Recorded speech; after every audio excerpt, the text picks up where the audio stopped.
"11:34 a.m., Saturday morning.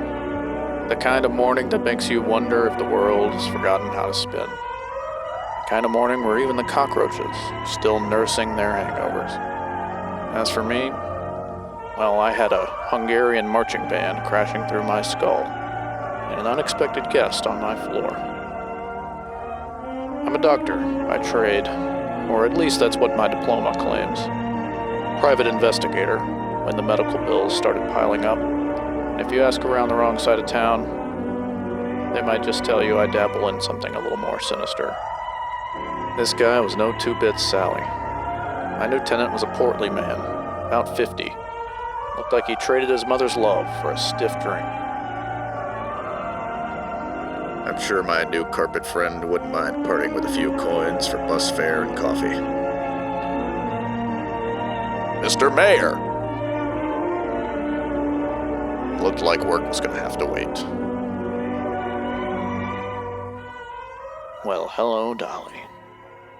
Kelsey's is the kind of joint where the neon flickers more than a sputtering candle in a drafty mausoleum. The bartender, a guy who'd look you square in the eye and swear on his mother's grave that he'd seen nothing, was about to become the star witness in this symphony of shadows. What can I do you for, baby? I need to know if you've seen a man last night. Saw a lot of men last night, sweet cheeks. How about it? Now don't get cute with me, bub. This man was about 5'5", portly, well-dressed, sweating like a whore in church. You mean the man you was with last night, honey bear? Are you telling me I was here last night? Yeah, you and the sweaty princess. Being a private eye means sometimes you dance on the thin line between doctor and devil. Tonight, I needed info. The bartender was about to serve me a tall glass of truth. You seem to be sitting pretty, friend. Ain't hollering, honey hips. Oh, I'll give you something to holler about. I don't want no trouble, ladybird. If you know what's good for you, you'll cut me 20 off the top. Weekly payments, starting today, sweetheart. Shaking down the bartender was like tuning a fiddle. Now it was time for a tango with the Don. A guy who'd cut a smile into your face if you thought you needed one.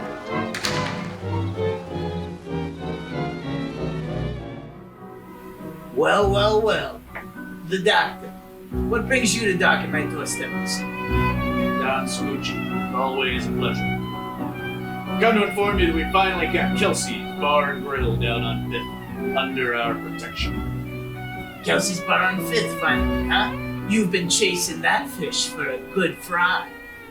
We finally hooked him. $20 a week, plus a little signing bonus in there for you. Signing bonus. Now you're speaking my language. Any other good news you got while you're at it? Our patient, the one we've been discussing his end-of-life care. Yeah. Well, he's been prescribed bed rest. Permanent. Now that's what I like to hear. So many questions, rattling in my head like a jar of canned nickels. Why was I with the mayor last night? Who killed the poor sap? What was wrong with his face? I needed to get a foothold on this case before I fell into oblivion. I didn't know how he died, but I knew how he didn't. No lacerations, bruises, contusions, inside bits on the outside. My best bet was poison, and I needed to find an expert. It was time to make a different kind of house call, so I sought out a public phone book. As I flipped through the pages, the names blurred together like shadows in the mist.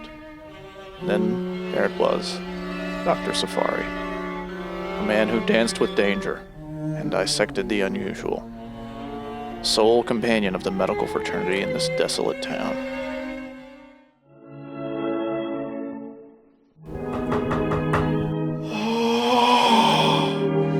A guest! I shall tally no longer, friend. Just one moment.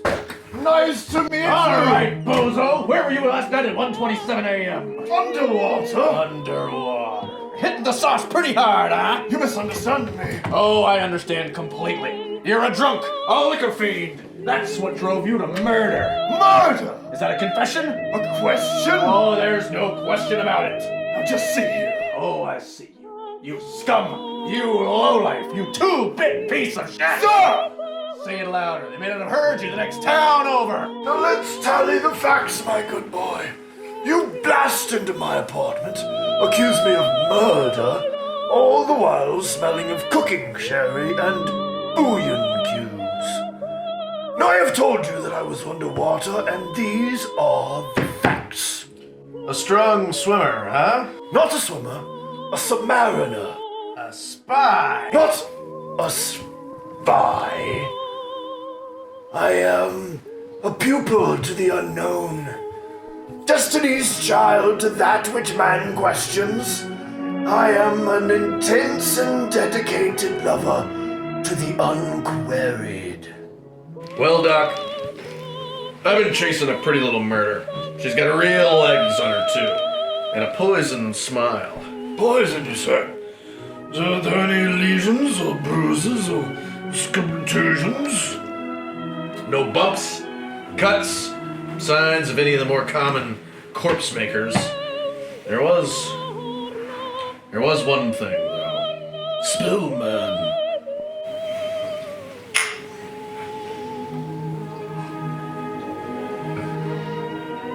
Well, he looked like he was taking the kids to the pool. How do you mean, my boy? You know, cutting logs. Expel these damned euphemisms. Bringing a steamer into port, Doc. You know, celebrating upside down Groundhog's Day. You don't mean to say... I do, Doc. He was excreting his demons. My God. When I was a younger man, I studied the curious concoctions of the islands. There, I saw one particularly potent paralytic used in the glorious orgies of the people of Yala.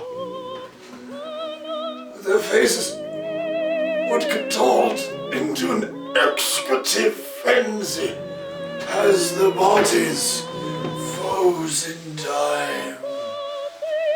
It was called the Seraphim Sphincter, the Magpie Deluge, the Brown Phantasm. This is the flower of our paralytic peril. A paralytic?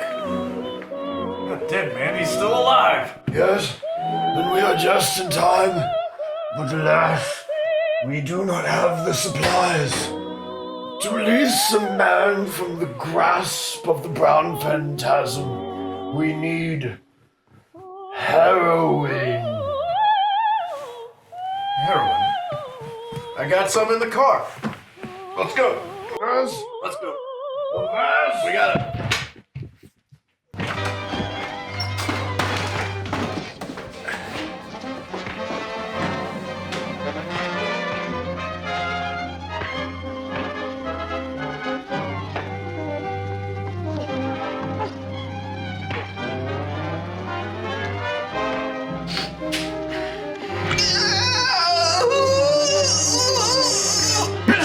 Mr. Mayor!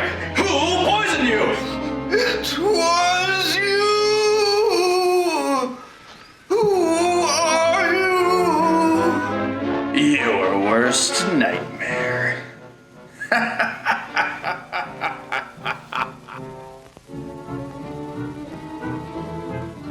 So many questions answered, yet mysteries linger.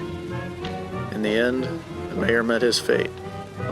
And I returned to the shadows, waiting for my next case to knock on my door. After all, in this city of secrets, three's a crowd.